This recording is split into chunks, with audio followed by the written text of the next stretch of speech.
Facebook থেকে টাকা পেয়ে চলে গেলাম আইফোন এক্সএস কিনতে। কিভাবে কি হলো সম্পূর্ণ এই ভিডিওর মাধ্যমে দেখতে পারবেন, তো চলুন শুরু করি। তো প্রথমে পার থেকে ভিডিও করা শুরু করলাম। পার থেকে ক্যামেরা মাথা অব্দি উঠাতেই রাকিবের দেখা পেয়ে গেলাম। রাকিবকে বললাম চলো।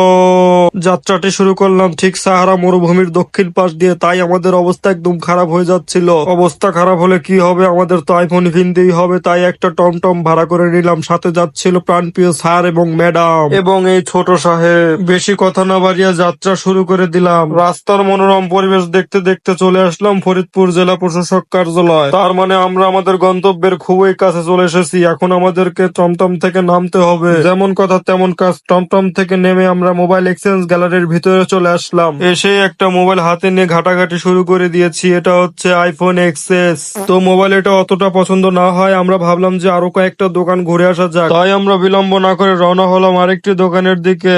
আর আপনাদের সাথে একটু মজা করলাম। আপনারা হয়তো জানেন যে আমি গত 1 মাস আগে একটা আইফোন 13 প্রো ম্যাক্স নিয়েছি। এত তাড়াতাড়ি আরেকটা ফোন নেওয়া আমার পক্ষে সম্ভব না। এই ফোনটি নিচ্ছে হচ্ছে আমার প্রাণপ্রিয় স্যার। এই ফোনটির মডেল হচ্ছে আইফোন এক্সএস ম্যাক্স। একদিকে ফোনের দলিল রেডি করা হচ্ছিল, অন্যদিকে স্যার সেটা মনোযোগ সহকারে দেখছিলেন। দলিল রেডি করার শেষে আমি একটু ফোনটা হাতে নিয়ে এবং ব্যাগটা হাতে নিয়ে একটু ভাবসাব নিয়ে নিলাম। রাকিবও একটু ফোনটা হাতে নিয়ে একটু ভাবসাব নিয়ে নিচ্ছে। এরপরে ফোনের টাকা দেয় বড় ভাই খুব মনোযোগ সহকারে টাকাগুলো গুনছে এবং স্যার তার কষ্টের টাকাগুলোর দিকে তাকিয়ে আছে।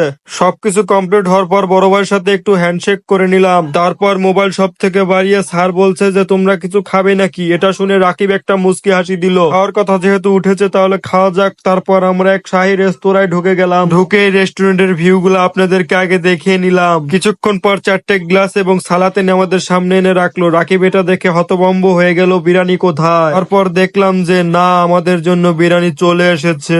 এসে যখন পড়েছেই তো চলুন খাওয়া শুরু করা যাক। ও চলুন বলছি কেন, আপনারা তো খেতে পারবেন না। আপনারা তাহলে দেখুন। খুবই আলতো ভাবে বিরিয়ানির রাইস গুলো আমি গালে ভরছি এবং নরম মাংস টেনে টেনে ছিঁড়ে ছিঁড়ে গালে ভরছি।